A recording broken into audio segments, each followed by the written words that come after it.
पूरे लीबिया पर एक अजाब तारी कर दिया गया। उन कॉन्सेंट्रेशन कैंप्स में कहा जाता है तकरीबन 5 लाख लीबियन मुसलमान भेजे गए और कई बरस के बाद जब उनको वहां से रिहा किया गया तो चंद हजार सिर्फ बाहर निकल सके। तमाम उसी रेगिस्तान में, उन्हीं कॉन्सेंट्रेशन कैंप्स में जो आज का ग्वांटानामो बे बना हुआ था, जहां पे कोई उनको पूछने वाला नहीं, पूरे दुनिया का कॉन्शियस उनके लिए बात नहीं करता था, जो आज ह्यूमन राइट्स का हमें सबक और दर्स देते हैं। इन सारी मगरबी कौमों के हाथ पे एक एक रोंगटे पर इनके मुसलमानों का खून लगा हुआ है। इस सारी पॉलिसी का बहरहाल वो असर हुआ कि जो होना चाहिए था।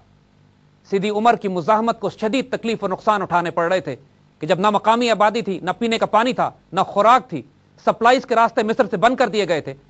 इसके बावजूद उन्होंने एक डेस्परेट हेल्प के लिए मदद की दरखास्त की शरीफ मक्का की तरफ।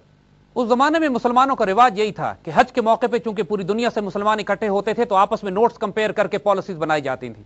1828 में भी अब्दुल कादिर अल्जीरिया से आए थे और इमाम शामिल दागिस्तान से आए थे और मक्का में ही इन्होंने आपस में मुलाकात की थी।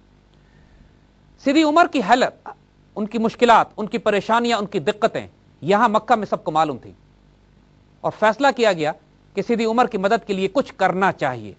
लेकिन कुछ करना चाहिए का अंदाज वही था जो आज मुसलमानों की OIC का होता है कि जहां क्राइसिस होता है, आग लगी होती है, जंग भड़की होती है, तो ये सिर्फ फैक्ट फाइंडिंग मिशन ही भेज रहे होते हैं। आइए इससे पहले कि फैक्ट फाइंडिंग मिशन की बात करें, हम यहां पर मोहम्मद असद की बात करना चाहेंगे। कुछ अरसा पहले एक जर्मन शख्स जो मिडल ईस्ट में कोरेस्पॉन्डेंट थे एक मगरबी अखबार के, वो मुसलमान हो गए थे और बहुत खूबसूरत मुसलमान हुए। मुसलमानों के इखलाक और किरदार से मुतासिर होकर, तालीमात से मुतासिर होकर लियोपोल्ड वेस, वो जर्मन, अपना नाम मोहम्मद असद रखते हैं। खूबसूरत अरबी बोलते हैं, खूबसूरत जर्मन होते हैं और अब मुसलमानों के कामों में आगे बढ़ बढ़कर वो शरीक होते हैं।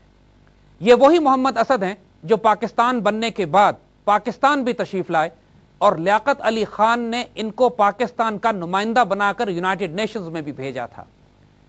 इस वक्त ये नौजवान मोहम्मद असद भी मक्का में मौजूद थे और मुसलमान उलमा से इनके राब्ते थे। लेकिन ये आम मुसलमानों की तरह सिर्फ नाम के मुसलमान नहीं थे, इनमें जज्बा था, ये जोश था, ये कन्वर्ट थे, नए मुसलमान थे। इन्होंने वॉलंटियर किया कि मैं जाता हूं सईदी उमर के पास, उन तमाम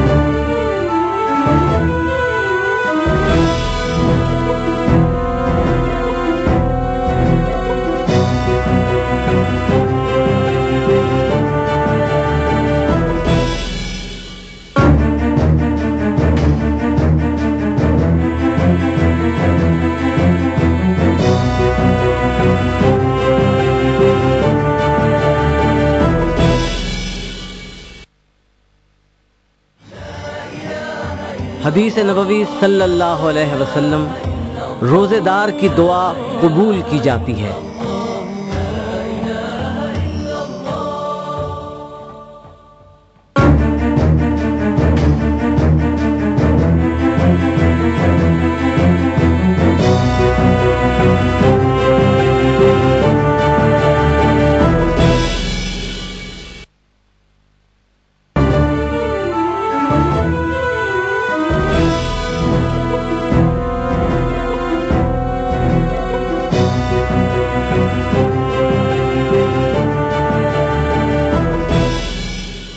खतरों के बावजूद कि उस रास्ते में वो दीवार भी आती थी, वो फेंसिंग भी थी, उस पर इटालियन फौज का पहरा भी था, माइनफील्ड भी थे, उसके बावजूद ये राजी हुए और एक छोटी सी डिटैचमेंट को लेकर यहां से निकलते हैं और मिस्र के रास्ते होते हुए सईदी उमर से मिलने लिबिया पहुंचते हैं।